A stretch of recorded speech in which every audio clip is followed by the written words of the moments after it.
Olá, meu nome é Tatiana Trindade e nós vamos começar com a disciplina de artes cênicas. Qual é o primeiro conteúdo que nós vamos ver? Tríade,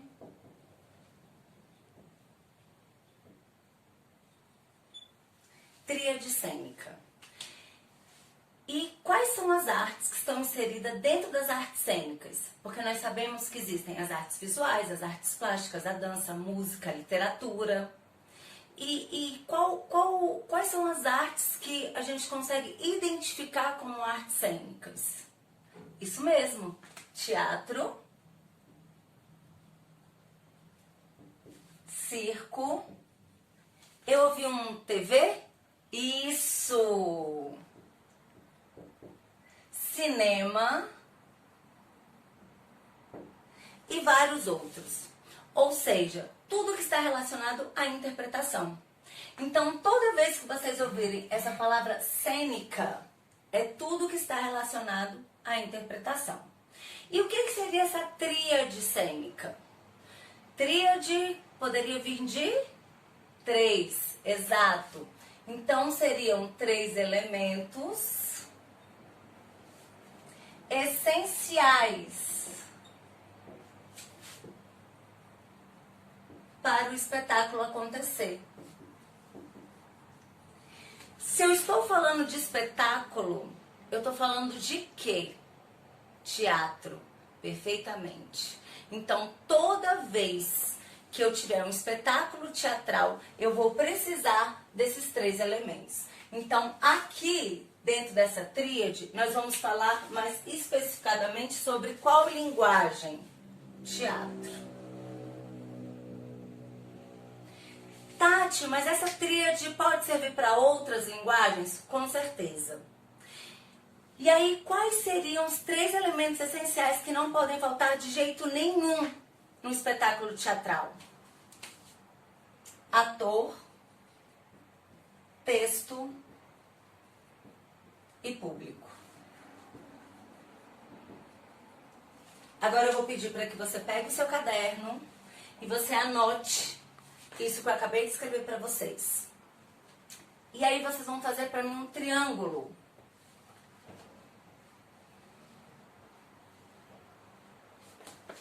E nesse triângulo,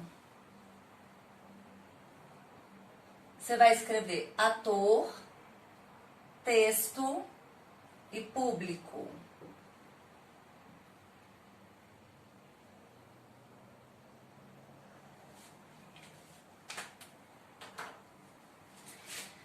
Por que o ator está em cima? Simplesmente por mera formalidade ou por hábito, tá? Porque os 3 elementos, eles vão ter o mesmo grau de importância. Não tem nenhum que seja mais importante do que o outro. Então, vamos pegar primeiro o ator.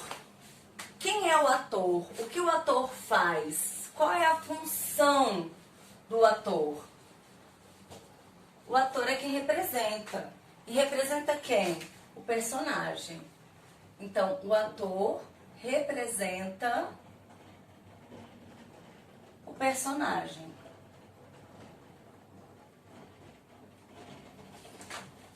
Ator é o masculino. O feminino vai ser o quê? Atriz. Então, é quem representa a personagem. Ah, beleza. E quais são os tipos de personagem que eu tenho? Eu tenho vários tipos de personagens, tá? Mas aqui a gente vai falar de 2, que são os mais essenciais, vamos dizer assim, para o desenrolar da história. Que vai ser o protagonista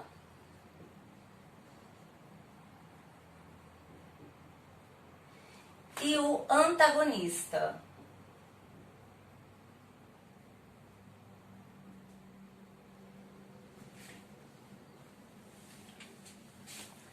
Quem é o protagonista? Como é que eu sei que ele é o protagonista da história? Porque toda a história gira em torno dele. Ele é o ator, na verdade ele é o personagem principal, tá? Então tudo que vai acontecer na história, toda a trama vai estar envolvendo ele. Então esse é o protagonista, que a gente também costuma falar que é o principal, beleza? E o antagonista? O antagonista é a pessoa, é o personagem que tem ideias contrárias ao protagonista. O antagonista, ele é responsável pelo conflito da história. Tati, eu posso dizer que o protagonista é o bonzinho e o antagonista é o malzinho? Não, de jeito nenhum. Porque tudo depende de quem você está contando a história. Então, se eu estou contando a história de um assaltante, de um bandido, a história é de quem? Do assaltante. Então, quem é o protagonista? O assaltante. Não falei para vocês que é de quem a história gira em torno? Então, é exatamente essa a ideia. O protagonista, de quem a história gira em torno, o antagonista, quem tem ideias contrárias. E, normalmente, quem tem ideias contrárias ao ladrão, ao assaltante, à polícia, ou uma outra gangue. Então, tudo define-se primeiro o protagonista para depois definir o antagonista. O ator, ele não é alguém que simplesmente cresceu com um dom e virou ator. Não, o ator ele trabalha muito, ele estuda muito, até mesmo porque nós temos várias técnicas de interpretação. Então, o ator que se especializa num clown, por exemplo, que é um palhaço, ele tem um trabalho totalmente diferente de um ator de televisão, que tem um trabalho totalmente diferente de um ator de teatro, que vai ter um trabalho totalmente diferente de um ator de rua. Então, esse ator, essa atriz, na verdade, eles vão trabalhar e vão estudar muito para poder desenvolver os seus personagens. E além de tudo isso, a gente precisa ter toda uma consciência corporal, uma consciência vocal. Você precisa entender como funciona o seu aparelho fonador. Porque o que adianta, por exemplo, eu super entender as propostas de vários pensadores teatrais, como Stanislavski, Brecht, Artaud, e de repente eu não tenho dicção. E aí eu...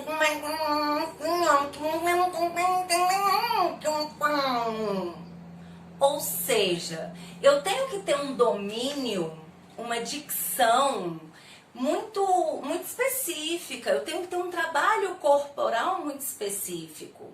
Então, esse ator, por exemplo, ele sempre tem que estar na sua base, ele tem que ter uma postura corporal de sempre estar pronto para o trabalho. Já andando na rodoviária ou em lugares que tem muita gente, que as pessoas parecem que elas andam se esbarrando umas nas outras, isso é falta de consciência corporal, que todo ator trabalha muito para ter. Então, toda essa consciência de corpo, voz, dicção, observação, o ator trabalha muito com a observação. Então, tudo isso é imprescindível para o trabalho do ator. Não é simplesmente eu acordei hoje e falei, então, você é uma atriz. Não, é trabalho árduo mesmo, tá bom? Então, esse ator, ele precisa ter conhecimentos específicos. E quais conhecimentos específicos? Como nós já falamos, corpo, voz, dominar as linguagens técnicas para atuação. Então, tudo isso está dentro do trabalho do ator. Tá, vamos lá. Texto. Qual é o texto, normalmente, que a gente utiliza no teatro? Ele tem um nome. E esse texto, tá? Ele vai ter algumas características que o torna próprio para a interpretação, que vai ser o texto dramático. Quais seriam essas características? Quando você pega um texto, você vê que tem vários tipos. Você tem o texto literário, você tem um texto que é um roteiro, você tem uma poesia, você tem N tipos de textos. Só que o texto próprio para o teatro, ele vai vir no formato de falas. Então, esse texto, ele sempre vai ter diálogos. Eu vou separar o nome do personagem e vai vir à frente dele as falas desse personagem. Então, quando a gente fala desse texto, que é o texto dramático, ele vai ser separado, tá? Por duas partes. Uma vai ser o texto principal.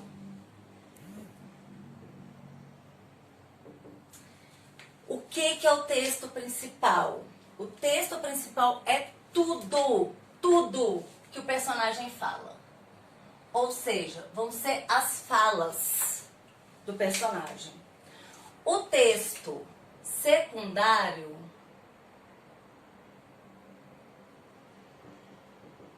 vai ser tudo que indica ação.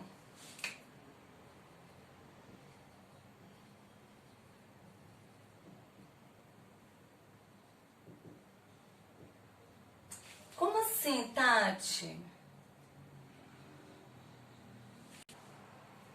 Então, é tudo que indica ação. Essas ações são tanto ações com relação ao sentimento dos personagens, por exemplo, eu vou falar uma fala e essa fala eu tenho que falar ela triste.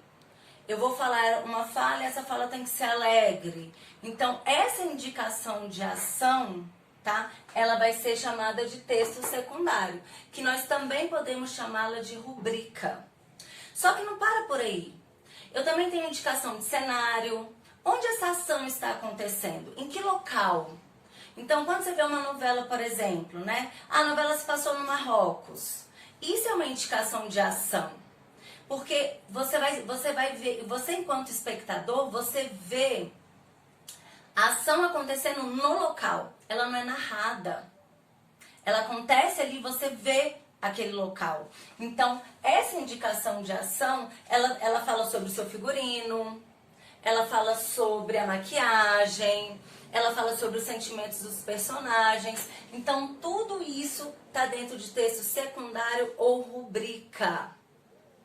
E esse texto secundário ou rubrica, você vai ver no espetáculo através da ação dos personagens. Então, lá vai estar assim, por exemplo, Tatiana chegou triste ou Tatiana chegou nervosa em casa. Então, eu não vou chegar falando, eu vou chegar...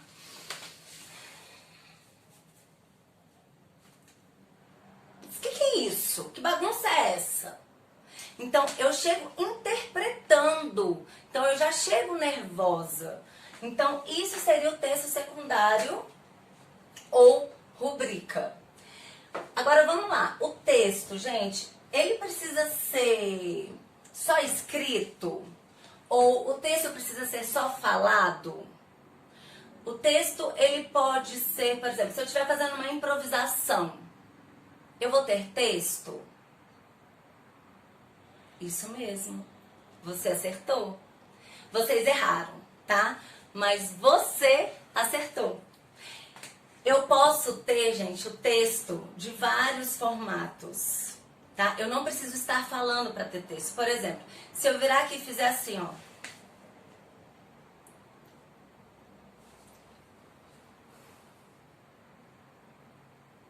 Eu tô sendo legal com você?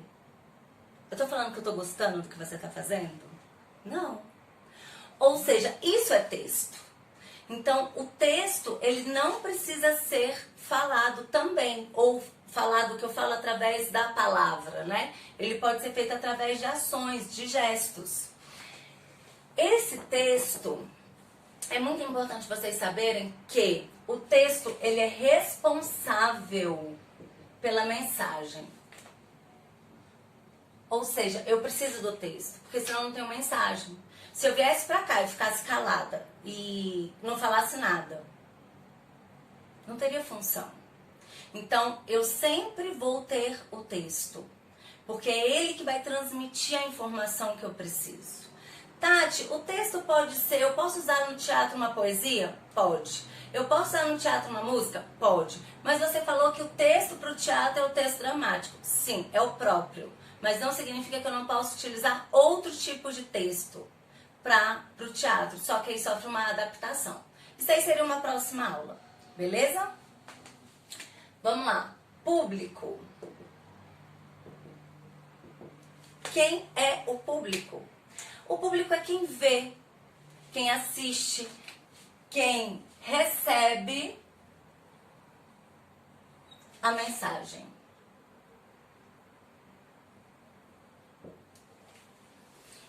O público, ele é extremamente importante, porque não adianta, por exemplo, eu estar aqui te explicando, dando essa aula, e não tem ninguém para assistir, não tem ninguém para ver, não tem ninguém para entender o que está sendo falado. Então, eu preciso muito do público, porque ele é a testemunha do espetáculo. E o público, gente, ele tem uma função muito importante, porque ele colabora também para o desenrolar da história, quando a gente tem aquelas participações ativas. Então, você tem vários tipos de teatro, por exemplo, que você utiliza o público, né? Ele participa diretamente da ação. Para aí, Carol.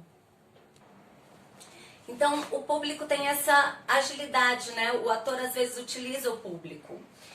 E aí, gente, dentro do público, vamos dizer assim, o público para o teatro, ele é chamado de espectador.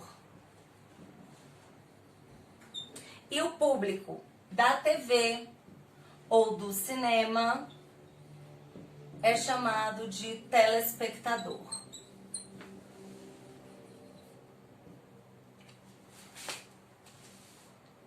É isso. Então, gente, agora chegou aquela hora pra gente realmente ver se a gente aprendeu tudo, se tem alguma dúvida, a hora do... Isso, exercício. Então, esse daqui é um típico texto dramático, tá? Foi retirado do texto Pagador de Promessa, do Dias Gomes.